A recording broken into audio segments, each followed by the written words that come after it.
ಚಿರತೆಗಳ ಪ್ರತ್ಯಕ್ಷ, ಭಯಭೀತಿಯಲ್ಲಿ ಗ್ರಾಮಸ್ಥರು. ಒಂದೊಂದು ದಿನ ಒಂದೊಂದು ಸೀಮೆ ಸುಕ್ಕರು ಬಲಿ. ಸಾಕು ಪ್ರಾಣಿಗಳನ್ನೇ ಸಾಕುವುದೇ ಕಷ್ಟವಂತೆ ಈ ಗ್ರಾಮದಲ್ಲಿ.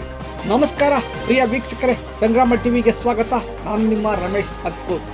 ಬೆಂಗಳೂರು ದಕ್ಷಿಣ ಜಿಲ್ಲೆ ಚನ್ನಪಟ್ಟಣ ತಾಲೂಕಿನ ಉಚ್ಚೇನದೊಡ್ಡಿ ಗ್ರಾಮದಲ್ಲಿ ಚಿರತೆಗಳ ಕಾಟ ಏಳುತ್ತಿರುವುದಾಗಿದ್ದು, ಯಾವ ಮನೆಯಲ್ಲಿ ಸೀಮೆ ಕರುಗಳನ್ನು ಒತ್ತೊಯ್ಯುವುದೋ ಎಂಬ ಆತಂಕ ಜನರಲ್ಲಿ ಮನೆ ಮಾಡಿದೆ.